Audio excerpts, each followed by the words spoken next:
Gara-gara gue sering bilang orang Indonesia tuh kayaknya perlu sekali seumur hidup ke luar negeri untuk memperluas wawasannya. Ada beberapa orang yang email ke gue dan bilang, "Bang, lo kagak nasionalis." Gue bilangin ya, jangan sekali-sekali lo ngomong soal nasionalisme dengan gue. Darah gue cuy, merah. Tulang gue putih cuy. Jangan dibalik, ngeri ntar. Aduh, seriously, gue tuh yakin Indonesia itu hebat. Orang Indonesia itu nasionalis. Tapi justru dengan membuka wawasan pada dunia lain, lo pasti bakal lebih hebat ke-Indonesiaannya. Seperti teman baru gue di podcast kali ini yang ngambil beasiswa di sebuah negara yang ada hubungannya dengan lagu ini nih. Ryżowe pola mokną w wodzie, bawoły groblą ciągną wóz. Zmierzch cichy zapadł, więc jak co dzień znów do mnie wyjdź, nie zwlekaj już. Eits, tunggu. Mungkin lo bakal bilang, "Bang, ini lagu Indonesia bang. Siapa yang berani ngebajak? Adepin dulu gue." Santai cuy, ntar gue jelasin. Srebrzy się lśni piaszczysty plaży brzeg. Tam czeka cię tancerzy krok. Assalamualaikum kap, sawadikap, apa kabar? Sabay di Mai kap. Baik semuanya? Alhamdulillah kalau baik. Inilah Suarane Podcast bersama gua Rane Hafid dari Bangkok, Thailand. Że w bryzgach piach pieści plaży prze... Hari ini gua mau ngajak lo ke sebuah negara yang warna benderanya terbalik dari bendera negara kita cuy. Negara yang pernah menghasilkan satu orang hebat peraih Nobel Perdamaian di tahun 83 namanya Lech Wałęsa. Orang hebat cuy, ngetop banget sampai ke Indonesia di zaman gua dulu. Posternya juga tulisan gede-gede warna merah ya dengan font yang khusus, tulisannya Solidarność. Wah itu keren banget, itu nama partai yang dia pimpin, partai buruh. Itu sampai banyak dijual di Indonesia, ngetop banget di zaman gua dulu.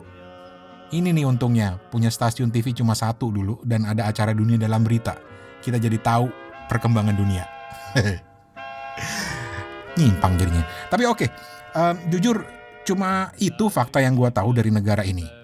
Letaknya aja di peta gue gak pernah tahu persis dan belakangan baru nyadar, posisinya itu ada di sebelah kanan Jerman, di atasnya Chechnya dan di sebelah kirinya Lituania. Malah awalnya gue mikir ini negara komunis cuy. Gila lu, komunis men. Terbelakang banget pasti. Sampai kemudian gue kenal dengan seorang mahasiswa asal Temanggung yang kuliah di Jogja dan terus lanjut nyari beasiswa ke negara ini. Negara yang namanya Polska atau Polandia. Saat itu gue mikir, gila nih orang, ngapain dia kuliah ke Polandia? Emang ada ya orang Indonesia di Polandia ya? Katro. Ternyata ada. Dan teman baru gue ini namanya Muhammad Ulil Albab, atau gue manggilnya sih Mas Ulil aja. Dan saat gue ngobrol dengan dia ini lagi ngambil master bidang production engineering di Universitas Łódź. Tulisannya sih LODZ, bacanya Łódź. Itu sebuah kota, nama sebuah kota sebenarnya yang jaraknya sekitar 1,5 jam dari ibu kota Polandia. Apa anak-anak ibu kota Polandia? Nih, gue anak generasi Orba. Tahu banget ibu kota Polandia itu apa. Karena kita dulu punya buku pintar karangan Iwan Gayo yang membuat kita pintar. Warsawa, ibu kota Polandia. Minta maaf bercanda mulu gue. Jadi gimana ceritanya sampai Mas Ulil bisa kuliah di sana, gimana kehidupannya di sana, gimana rasanya kuliah di sana, dan kalau lo tertarik, Mas Ulil akan berbagi pengalamannya juga. Siapa tahu lo mau nyusul. Jadi langsung aja, kita ngobrol dengan tamu Suarane Podcast episode kali ini.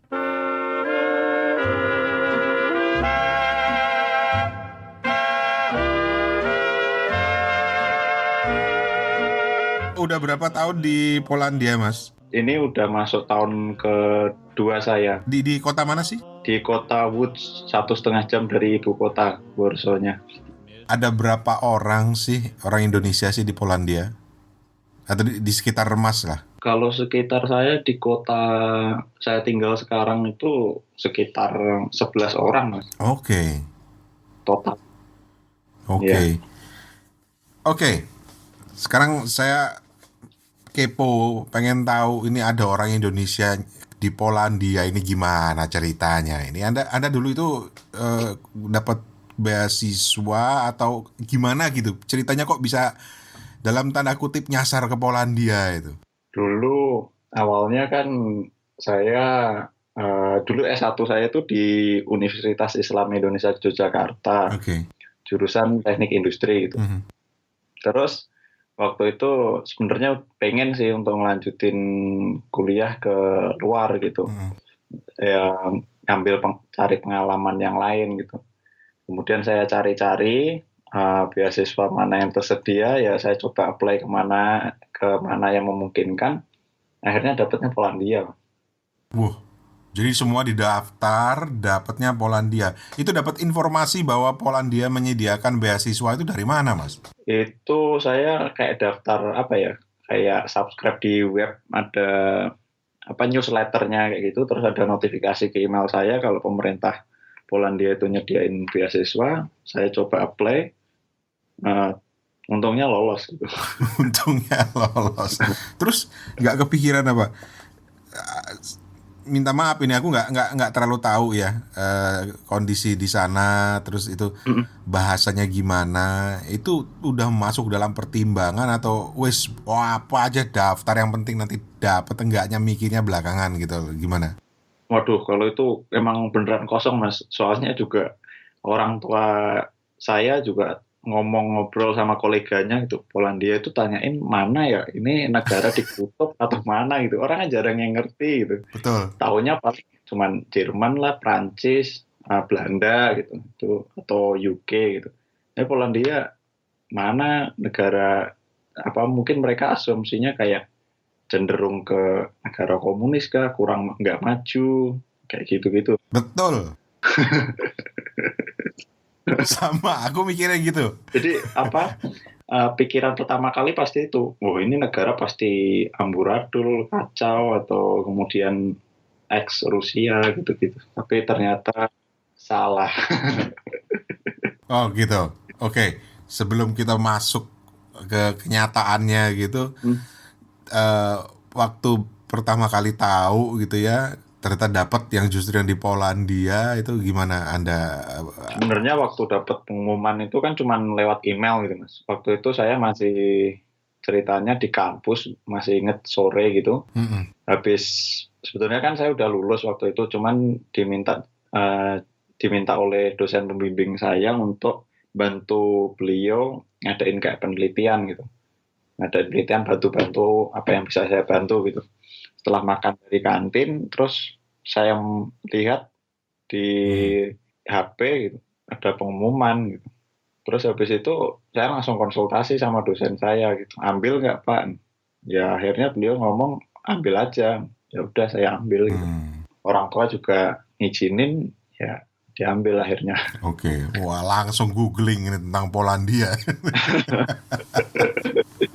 Itu ada backgroundnya apa? Kuliahnya dulu Di jurusan teknik industri mas. kemudian di sana diterima beasiswanya di. Di sini ngambil jurusan production engineering. Ya mirip-mirip kayak teknik produksi gitu. Oke, seperti yang tadi Anda bilang kan, apa nggak semua orang punya pemahaman yang sama, bahkan seperti orang tuanya Mas Ulil, saya pun mikir, walah kok kuliah di negara komunis gitu.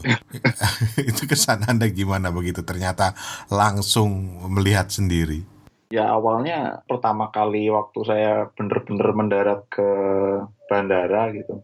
Kemudian habis itu menuju ke kota tujuan. Saya kan ada kayak kelas persiapan bahasa sini dulu gitu mas. Mhm, Maksudnya belajar bahasa Poland dulu kan, beasiswanya wajib untuk itu gitu. mhm. Nah itu waktu di bis saya masih ingat betul, ini orang kok dingin kali gitu kan. Terus kemudian diem semua. Saya gerak dikit aja kayak diliatin, apa saya ngerasa kayak gitu gitu. Mhm. Dan mereka kalau orang tuanya ketika kita tanya pakai bahasa Inggris, mereka jawabnya pakai bahasa sini, kan saya bingung jadinya kan. Walah. Kemudian bahasanya yang mirip-mirip bahasa Rusia karena serumpun gitu. Itu yang jadi tantangan di awal gitu. Lah, suasananya sendiri itu persis seperti bayangan atau apa ya, bandingkan dengan kenyataan yang Anda temui itu gimana? Kalau bandingan sama ekspektasi yang bukan ekspektasi, kayak perspektif orang pertama kali gitu. Persepsi ya? Persepsi ya pertama kali sama yang sebenarnya jauh ya, udah kayak termasuk negara modern kan. Gimana pun Poland juga termasuk salah satu negara Uni Eropa gitu yang dapat banyak bantuan dari EU gitu. Jadi untuk pembangunan infrastruktur, transport, kayak pembangunan jalan, transportasinya itu modern Mas, termasuk. Udah termasuk modern. Iya, Oke. bagus. Oke. Soal kuliah. Ini anak Jogja di sana kuliah harus belajar bahasa Polandia dulu. Jadi nggak pakai pengantar bahasa Inggris ya? Sebenarnya kalau tahun pertama kami diwajibkan untuk belajar bahasa sini, itu nanti di tahun berikutnya kita dikasih pilihan gitu untuk mau ngambil yang bahasa Inggris atau bahasa Poland. Karena kebetulan jurusan saya ada kayak kampusnya itu menawarkan program bahasa Inggris, saya ambil yang bahasa Inggris gitu. Karena saya juga ngukur kemampuan saya, bahasa Polandnya juga belum mencukupin untuk level akademiknya gitu Mas. Tapi kalau untuk cuman beli di warung gitu, ya bisa lah. Buat ke warteg udah cukup lah ya gitu. Gitu. Emang susah belajar bahasa Poland tuh Mas? Kalau awal-awal kalau kita mau mikir kayak grammar terus ngikutin apa yang diajarin di sekolah bahasa itu emang ribet sih, mulai dari kan model hurufnya itu kayak ada deflectionnya gitu, berubah-ubah sesuai dengan subjeknya gitu. Antara misalnya kalau di Inggris kan cuman nggak ada kayak case-nya gitu. Kalau di sini ada case-nya, macam ada 7 case, beda sama kayak bahasa Jerman ada 5 gitu. Di sini 7. Walah. Ada yang datif, nominatif, akusatif seperti itu. Kalau di kan simpel gitu. Contohin dong Mas. aku tuh belum pernah dengar sama sekali orang Polandia ngomong atau bahasa Polandia. Contohnya kayak misalnya kalau di kita kan misalnya saya bicara terus kemudian kamu bicara, itu kan cuman kata bicaranya itu nggak berubah gitu loh Mas. Tapi kalau di sini misalnya kalau bicara itu kan bahasa Polisnya mówić. Terus kalau misalnya pakai I speak itu jadi ya movie. Kemudian kalau you speak itu jadi movies. Kemudian kalau untuk you di situ tuh dibagi menjadi you itu jadi movie C. Itu terus kemudian kalau untuk we jadi movie me. Jadi berubah-ubah gitu. Kemudian kalau dari they itu juga dibagi jadi 2. Ada they yang pertama itu misalnya mereka yang terdiri cuman cowok semua. Kemudian yang kedua ada yang mereka itu campuran. Mereka itu ada cowoknya sama ceweknya. Jadi beda-beda jadi movieong. Kok ribet? Tapi iya sih kalau ngikutin grammarnya emang ribet. Tapi kalau udah dipraktekin ya asal ngomong aja. Tapi orang sini juga paham sih. Oh gitu. Kalau kita punya keterbatasan untuk bisa perfect gitu. Tapi kalau sering dipakai atau interaksi dengan orang sini, akhirnya mereka paham-paham aja saya ngomong. Sampai bisa komunikasi standar mesen ke warteg gitu, itu berapa lama belajarnya? Ya tergantung, kalau kita sering interaksi sama penduduk lokal 3 bulan udah bisa, 3 sampai 6 bulan lah. Tapi kalau emang jarang interaksi itu yang jadi kendala. Asal sering dipakai cepet. Bahasa kan tipikalnya gitu. Kalau misalnya mau bilang saya itu orang Indonesia misalnya, ya, itu gimana ngomong? Yes, I'm the Indonesia. Well. Jadi I'm from Indonesia gitu. Lah, ini buat teman-teman yang tertarik nanti, karena jarang tahu ada program beasiswa ke Polandia. Ini mungkin nanti bisa sharing Mas Ulil. Tapi sebelumnya saya mau tanya dulu, keseharian Anda di sana itu jadi seperti apa sih? Mungkin bisa buat gambaran teman-teman gitu. Kalau keseharian saya selain kuliah, saya juga ikut organisasi kayak perhimpunan pelajar gitu Mas. di PPI Poland, di mana ya untuk mengisi waktu saya selain kuliah biar nggak suntuk gitu, ketemu sama orang Indo juga. Kemudian kita juga mau coba untuk mempromosikan budaya Indonesia di sini gitu. Kayak yang paling gampang itu ya mempromosikan makanan Indonesia ke orang sini gitu. Pernah tahun lalu kita kayak ngadain kegiatan namanya Deni Indonesiski, itu ngasih suguhan berupa kayak sate gitu. Mereka itu pada antri gitu Mas. Kita juga pengen satenya sebenarnya, kan orang Indo udah kangen mahasiswa, apalagi mahasiswa pengen makan sate. Antri panjang gitu. Cepat habis ternyata satenya. Orang yang pertama kali antrian terus habis itu dia makan sate, habis dia balik lagi ke antrian itu lagi gitu. Tapi rata-rata orang di sana paling nggak di sekitar Anda itu paham nggak sih atau tahu nggak sih Indonesia? Kalau dikatakan ditanyain misalnya skong yes tes gitu, misalnya dari mana kamu gitu. Kalau kita ngomong Indonesia, mereka perlu waktu untuk berpikir gitu, di mana ini. Tapi kalau kita ngomong dari Bali, mereka langsung tahu. Atau misalnya kalau aku ngomong saya dari Jawa, itu mereka tahu malah. Kalau Bali ya di mana-mana lah aku ngalamin. Mereka nggak tahu Indonesia, tanyain Bali pasti tahu. Tapi Jawa itu menariknya itu kira-kira kenapa ya, tahu nggak?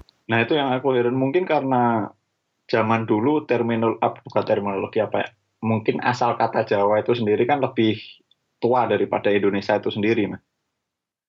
Jadi orang lebih taunya Jawa sebagai pulau saat itu, mungkin yang bisa aku pahamin sih, kenapa mereka lebih kenal Jawa. Bisa jadi.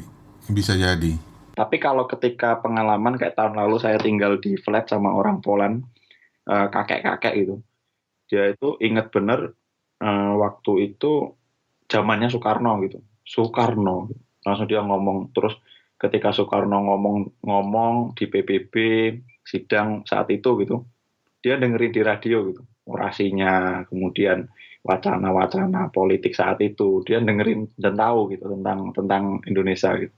Dan kalau Mas Google juga ada musisi Poland itu yang buat apa ya istilahnya, mentranslatekan Rayuan Pulau Kelapa itu jadi lagu, disesuaikan, ditranslatekan ke bahasa Polis. Srebrze się lśni piaszczysty plaży brzeg, tam czeka cię tancerzy krąg, śmiech dziewcząt jak szmer górskich rzek i łańcuch młodych rąk. Oke, lagu yang dimaksud Mas Ulil tadi adalah lagu yang lagi lo dengerin ini. Judulnya Indonesia, yang dinyanyikan sama mendiang salah satu penyanyi terkenal Polandia, Janusz Gniatkowski. Wah, sok banget gue bisa bahasa Polandia, bisa ngelogat Polandia, padahal mungkin salah ya. Janusz Gniatkowski. Ya gitulah pokoknya. Lagu ini pertama kali direkam tahun 1956 dan lo tahu dong pasti ini lagu judul aslinya apa? Yoi men, Rayuan Pulau Kelapa, karya komponis besar Indonesia Ismail Marzuki. Gue jadi penasaran, pengen tahu cerita di baliknya, tapi nanti aja. Yang jelas, Rayuan Pulau Kelapa ini ada versi Rusianya juga. Jadi orang Indonesia itu udah dari dulu cuy, gaul cuy, udah mendunia.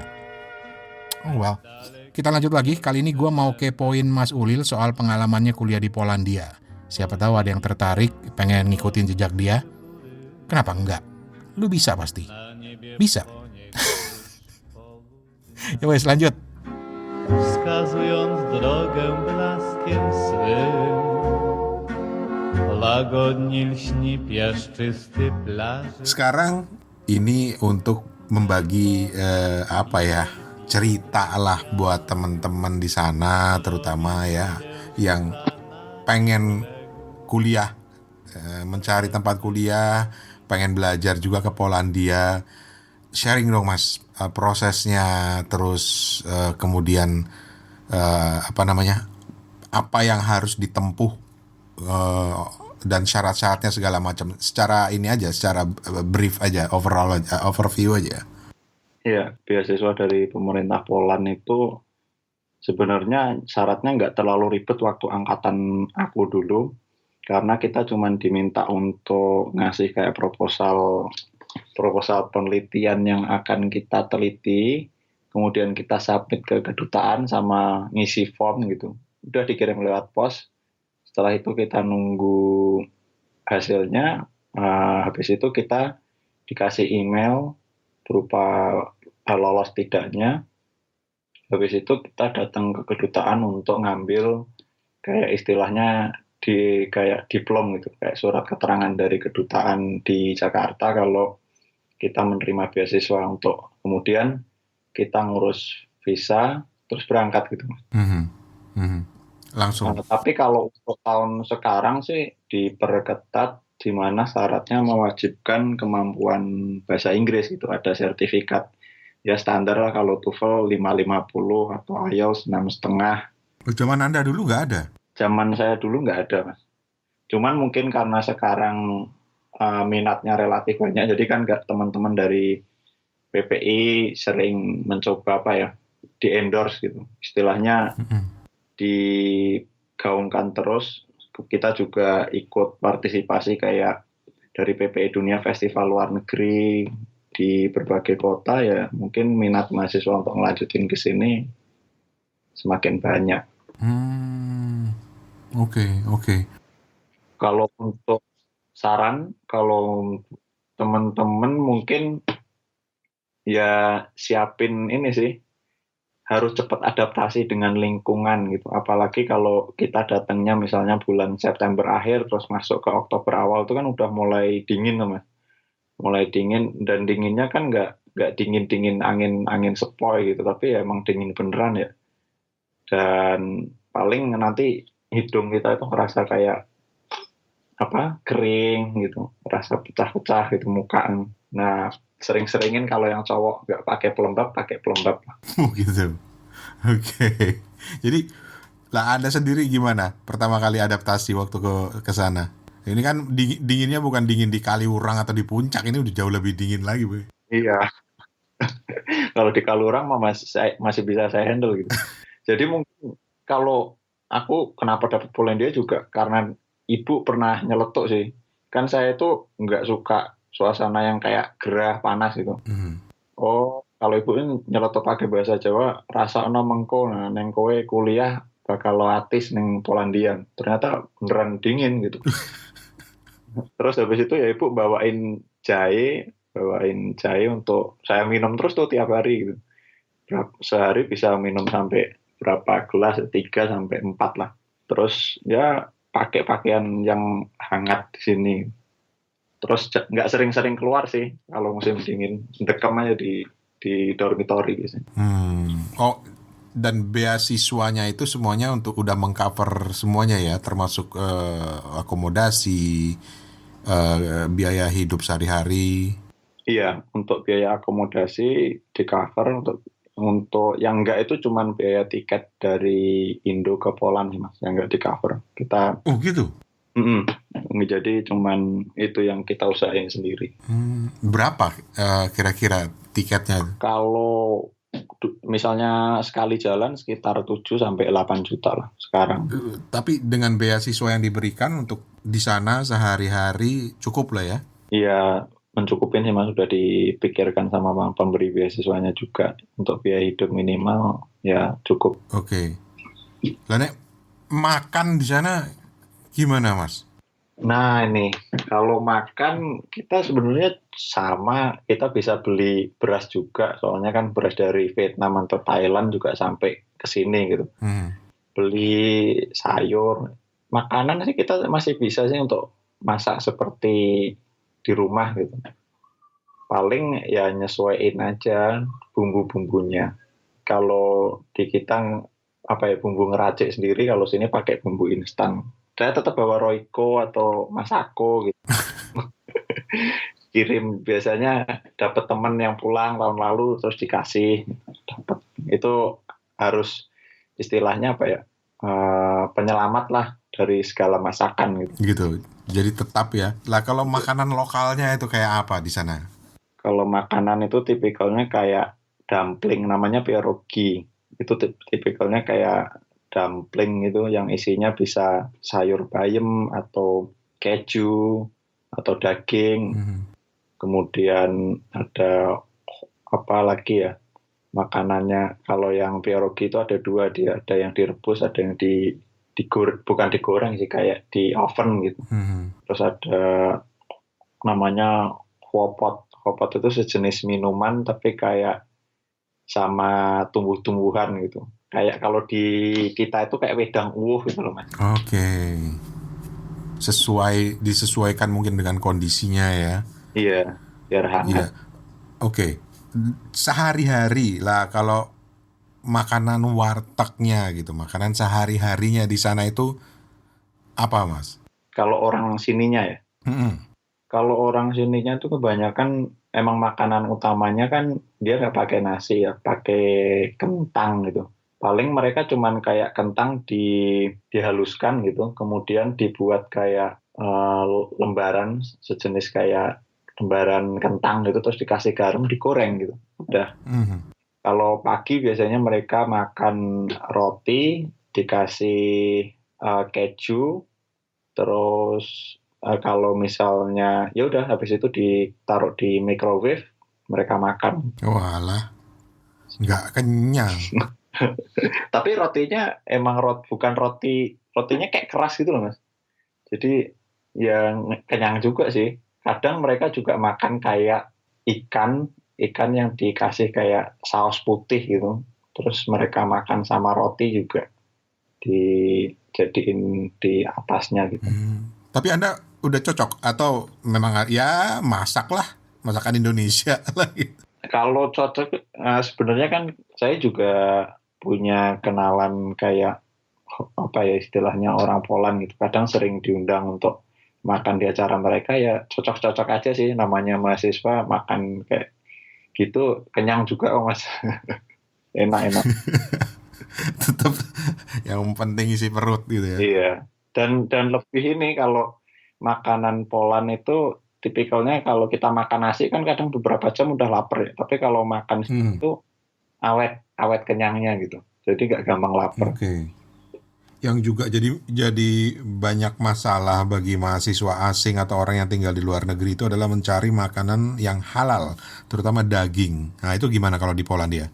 Kalau itu sebenarnya tergantung preferensi pribadi ya. Dalam artian halal seperti apa gitu. Kalau misalnya halalnya emang harus butuh kayak sertifikat gitu. Kadang anak-anak banyak yang cari di bukan warung sih, di Islamic Centernya, di masjidnya itu biasanya ada yang jualan. Kalau di kota Warsaw itu mereka ada jualan kayak toko halal gitu. Jadi jualan daging ayam, daging sapi di sana. Mereka pada beli di sana. Tapi kalau kayak saya, ya saya beli aja daging di supermarket gitu. Selama itu misalnya tulisannya daging sapi, ya udah beli sapi. Kalau itu daging ayam, daging ayam. Memang kembali kepada pemahaman atau apa yang kita percayai sendiri ya. Iya Mas.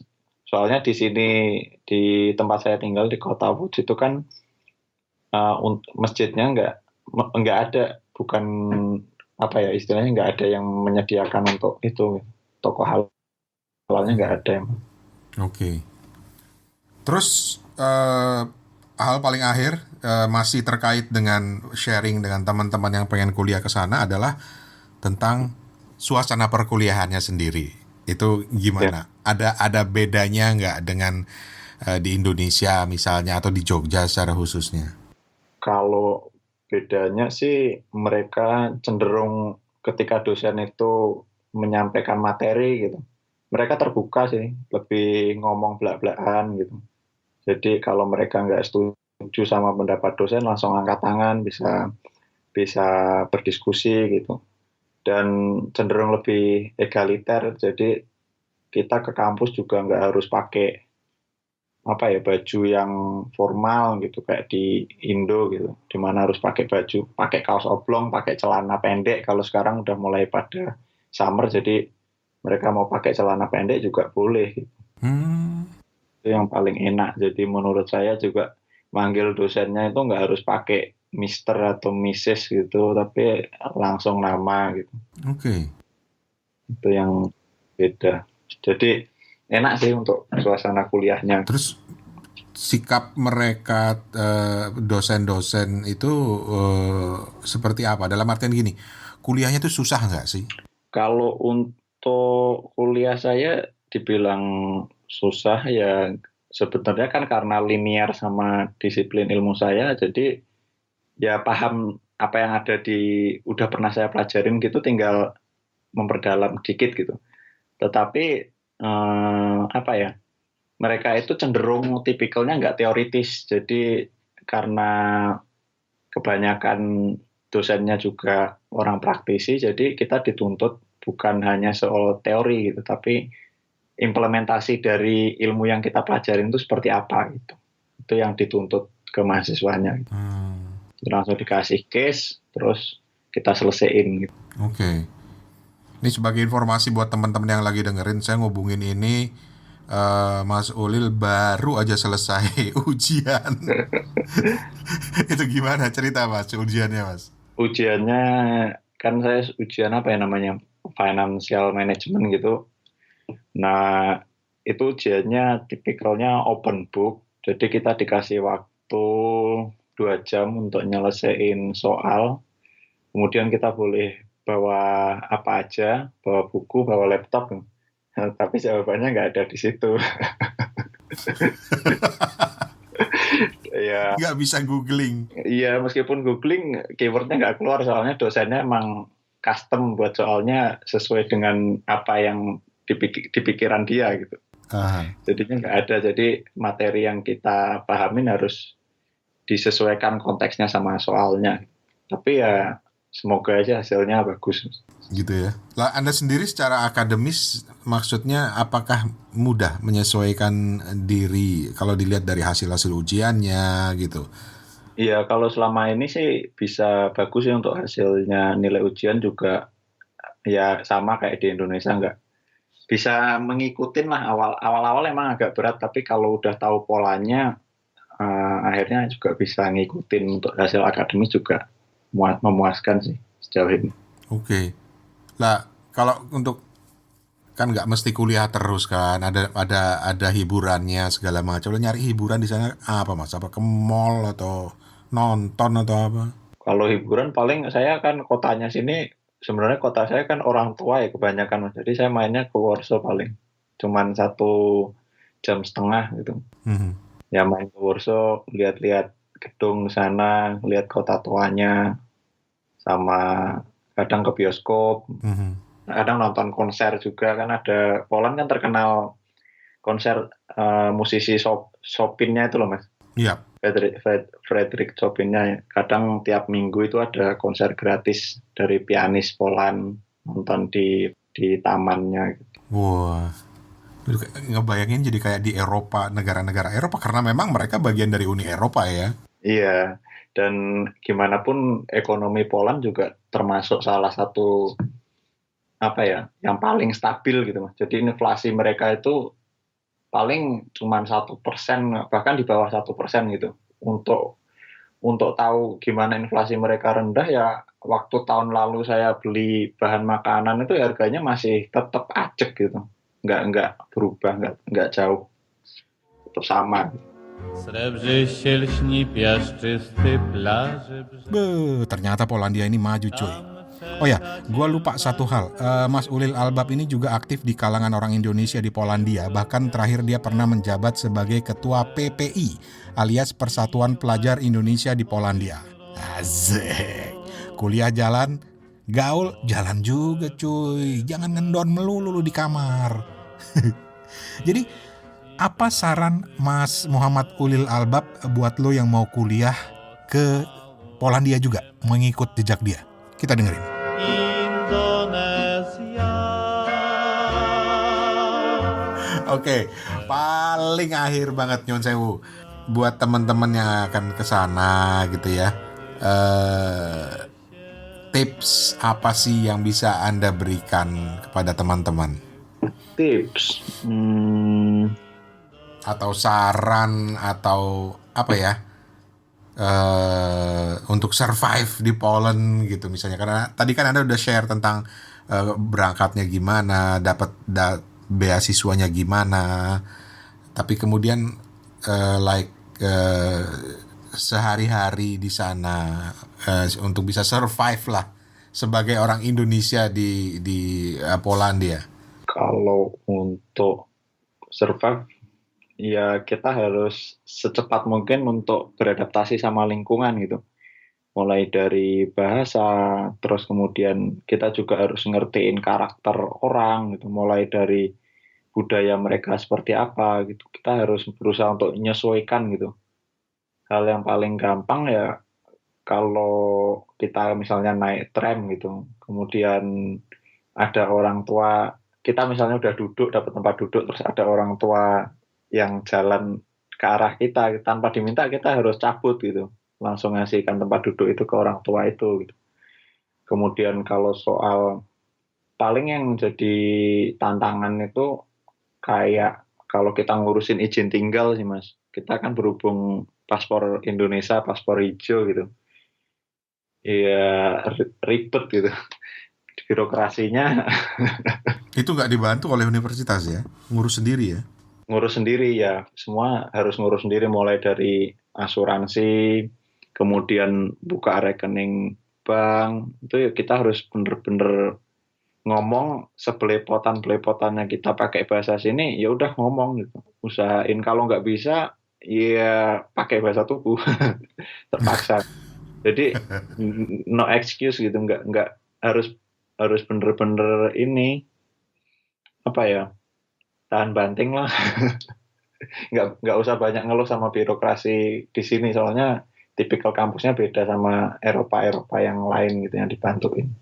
Maksudnya Kayak kampusnya nggak mengasis gitu, nggak bantu banyak gitu loh Mas. Jadi kita yang harus mengusahakan sendiri. Iya, dan harus proaktif untuk ngurus itu. Misalnya ada pengumuman, ya dibaca pengumuman itu, meskipun pakai bahasa sini ya dibaca, pahamin apa maksudnya, terus segera tindak lanjutin sesuai deadline-nya. Lah Anda pilih yang bahasa Inggris kan lebih untuk perkuliahan. Tapi teman-teman ada nggak yang orang Indonesia di sana yang memilih, udahlah, aku mau kuliah pakai bahasa Poland aja? Ada Mas. Untuk tahun ini teman saya ada juga yang ngambil bahasa Poland. Emang mereka sampai waktu 24 jam itu nggak cukup gitu. Bahkan kalau saya dengar cerita mereka juga, apa ya, betapa mereka struggle-nya itu kayak gini, ketika mereka datang perkuliahan, mereka tuh kayak jadi bule sendiri itu Mas. Jadi bule di antara bule. Orang pada ngeliatin gitu.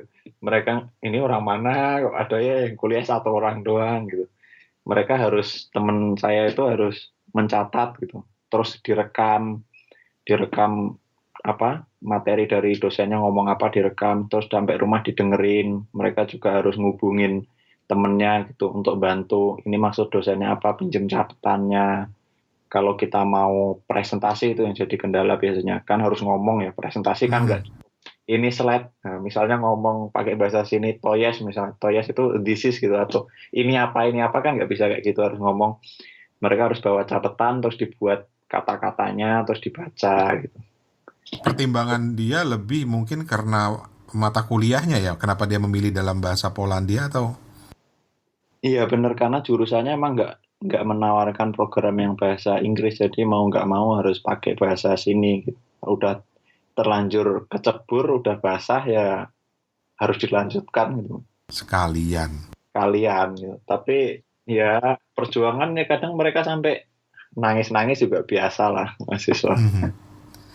Itulah kehidupan di luar yang suka dukanya belajar, beradaptasi sampai waduh, kebayang di sana itu udah struggling dengan cuaca, kemudian juga dengan kuliah, dengan bahasa segala macam. Matur nuwun banget Mas, terima kasih banyak. Assalamualaikum. Waalaikumsalam Mas.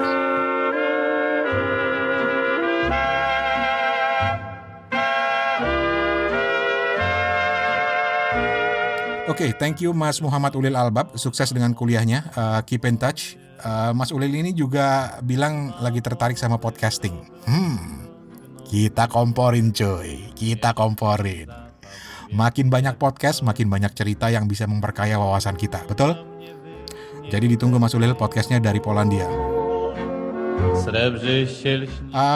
Sebelum gua pamit, sekali lagi ketika gua bilang ayolah kalian orang-orang Indonesia, anak-anak mudanya terutama, kalau lo punya kesempatan cuy, keluarlah.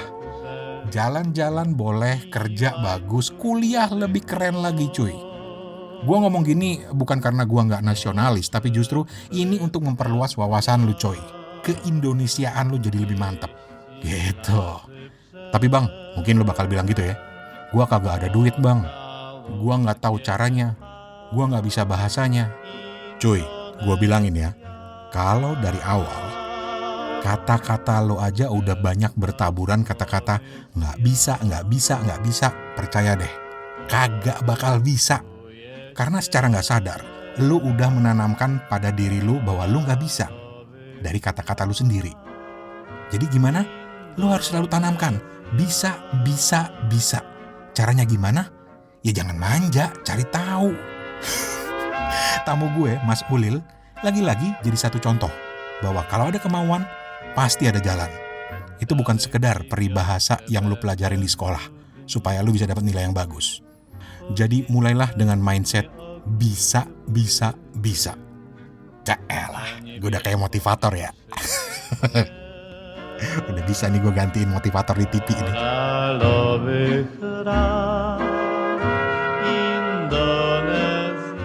Ya wes, gue pamit.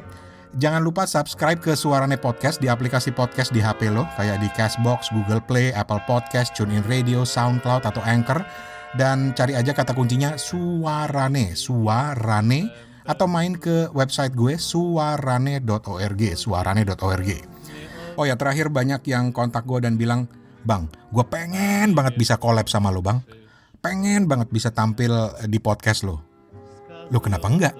Boleh aja. Dengan senang hati men, dengan senang hati. Karena memang lewat podcast ini gue mau sebanyak mungkin, ini obsesi gue nih. Obsesi banget. Gue mau sebanyak mungkin ngajak ngobrol dengan siapapun lo dan dimanapun lo, apapun profesi lo, berapapun umur lo, mau cewek, mau cowok, mau cewek, boleh dengan senang hati. Syaratnya cuma satu. Lu punya cerita menarik apa yang kira-kira bisa di-share dengan orang lain, yang kira-kira bisa bermanfaat buat orang lain. Itu aja. So, tell me your story. Kontak gue di suarane@gmail.com, atau direct message gue di Instagram gue, Suarane Podcast. Akhirnya gue Rane Hafid dari Bangkok, Thailand pamit. Terima kasih banyak udah ngedengerin. Ditunggu kontak-kontaknya. Assalamualaikum. Terima kasih, kapun kap. Permisi.